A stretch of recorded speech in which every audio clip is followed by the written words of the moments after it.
सियार और जादुई ढोल। एक समय की बात है जब एक जंगल के पास दो राजाओं के बीच युद्ध हुआ। उस युद्ध में एक की जीत और दूसरे की हार हुई। युद्ध खत्म होने के एक दिन बाद तेज आंधी चली, जिस कारण युद्ध के दौरान बजाया जाने वाला ढोल लुढ़क कर जंगल में चला जाता है और एक पेड़ के पास जाकर अटक जाता है। जब भी तेज हवा चलती और पेड़ की टहनी ढोल पर पड़ती, तो धमाधम धमाधम की आवाज आने लगती थी। उसी जंगल में एक सियार खाने की तलाश में इधर उधर भटक रहा था और अचानक उसकी नजर गाजर खा रहे खरगोश पर पड़ती है।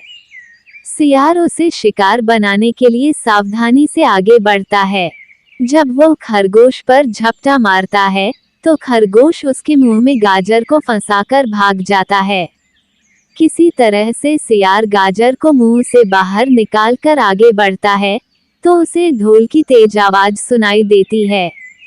वह ढोल की आवाज सुनकर घबरा जाता है और सोचने लगता है कि उसने पहले कभी किसी जानवर की ऐसी आवाज नहीं सुनी। जहां से ढोल की आवाज आ रही थी, सियार उस ओर जाता है और यह जानने की कोशिश करता है कि जानवर उड़ने वाला है या चलने वाला। फिर वह ढोल के पास जाता है और उस पर हमला करने के लिए कूदता है, तो धम की आवाज आती है, जिसे सुनकर सियार छलांग लगाकर उतर जाता है और पेड़ के पीछे छुपकर देखने लगता है।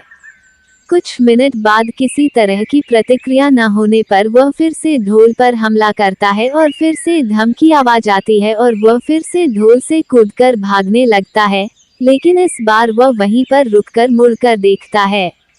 ढोल में किसी भी तरह की हलचल न होने पर वह समझ जाता है कि यह कोई जानवर नहीं है।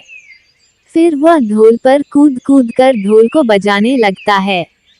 इससे ढोल हिलने लगता है और लुढ़कने भी लगता है, जिससे सियार ढोल से गिर जाता है और ढोल बीच में से फट जाता है। ढोल के फटने पर उसमें से विभिन्न तरह के स्वादिष्ट भोजन निकलते हैं, जिसे खाकर सियार अपनी भूख को शांत करता है।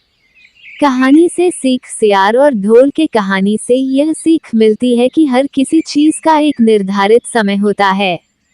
जो हमें चाहिए होता है, वो हमें तय समय पर मिल ही जाता है।